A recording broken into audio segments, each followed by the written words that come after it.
what do we think about the new Snow White? Well, what does one say about a new movie like this? It's something along the lines of, yeah, pretty much that. Alright, now let's talk about Snow White. Okay, I understand. There's a big group of you guys that hate the fact these live-action remakes exist and they're still being made.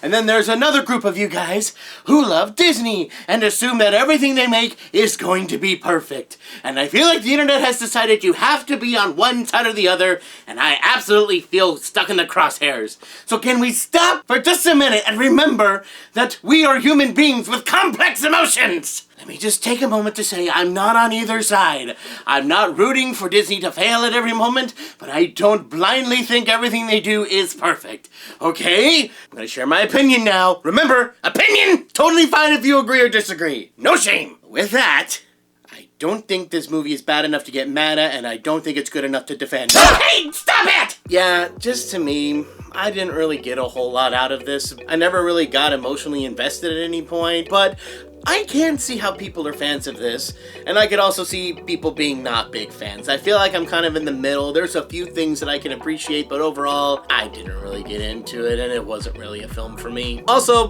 probably should put a spoiler warning. I mean, I'm not gonna go too far into everything, but y'all know the story. I'm gonna talk about what makes it different, so you have been warned. Let's talk about some of the stuff I did enjoy. I did enjoy some of the choreography and the songs. They were really cool to see. I did enjoy some of the visuals while some of the songs were going on. Now, when I say visuals, let me make that very clear. I don't mean necessarily character design. I meant like a few cool environments, like when the dwarves are going through the mines and like all of the stuff is blowing up around them during the song. That was actually pretty cool, and I did enjoy it. And I like the fact that the prince, well, I don't even know if we can call the prince in this one because he's not a prince. Jonathan, yeah, that's the prince now. And hey, he actually has a personality, which is more than I could say for the original movie. One line, I have but one line. And I did like how the queen was defeated at the end of the movie. I thought visually it looked cool. And I like some of the instrumentation on the songs that we got. That's pretty much the main good things I had to say about this. But yeah, the rest of the movie just didn't quite click for me. To the dwarves,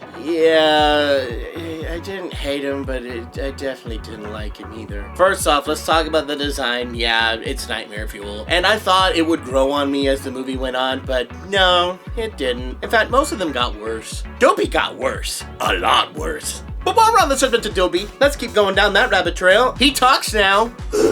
Yeah, it feels as weird as you think it sounds. I mean, at least for most of the film, he's mute, and they have a reason for him to talk. I just don't know if it really warrants it, you know? And Dopey's not even funny here. He's now become like, kind of feels more like a misunderstood 4-year-old who just hasn't been able to articulate himself. Until he talks, and then he sounds like a 32-year-old man. Wait, what? Definitely didn't expect that voice with this face. The rest of the dwarves are just kind of there. Sleepy, sneezy, bashful, happy. I think they say a handful of like 5 lines total each. Doc and Grumpy are fine. They don't do anything abnormally good. They don't do anything abnormally bad. They're just kind of there. The film introduces a new plot with having the prince no longer be a prince, but to be a rogue by the name of Jonathan. So he's basically like Robin Hood, I guess, even though he's not stealing from the rich to feed the poor, but no. Actually, he kind of did that too. Yeah, they basically made him Robin Hood. And he even has a band of merry men. I mean, they feel pointless because they weren't in the first movie, and they barely did a purpose here. So yeah, kind of arbitrary, but I don't know. I guess they're not horrible to have around. Hey, but if you guys are enjoying the review so far, please go down, like, comment, and subscribe. Especially subscribe, because this isn't the Brian Hull main channel. This is Brian Hull Movie Reviews. This is where all the movie reviews, trailer reactions, video essays, movie rankings, all of that's going to happen here now. So if you want to see all these, don't forget to subscribe. The evil queen, man, she lost a lot of her sinister nature. Like in the first movie, I legitimately remember being terrified of her, especially as a kid. Her demanding presence, her voice, everything about her was terrifying. Her big creepy lab in the bottom of the kingdom. But here, I hate to say it, but she kind of feels more like a Karen more than anything else. And I don't mean to be mean towards Gal Gadot or anything. I think it was more the direction and things that she was given. It just didn't quite land. She didn't feel big and powerful and commanding. She just felt like a middle-aged woman with a power trip. Then I'd like to speak to your manager.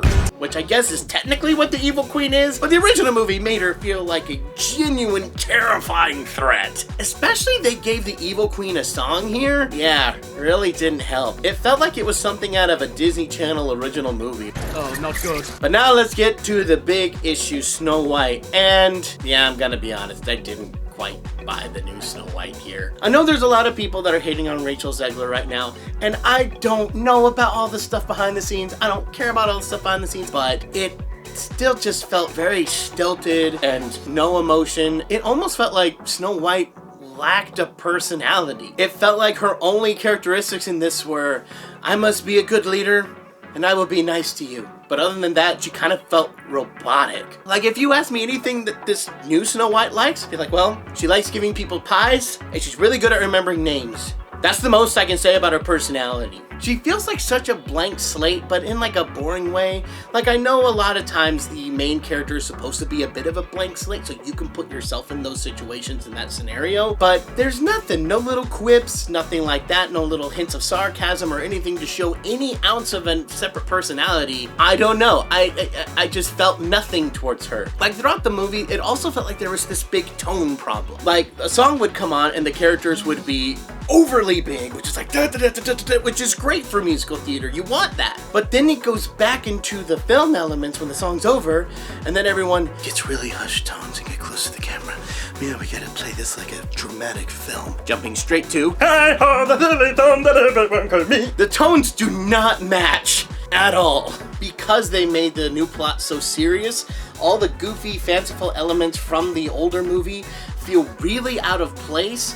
And I kind of would have preferred they just got rid of them to give us the new story, or just go more into the original story. This half and half didn't feel like it worked. But yeah, if you really aren't a fan of the live action remakes, this one is absolutely not going to change your mind.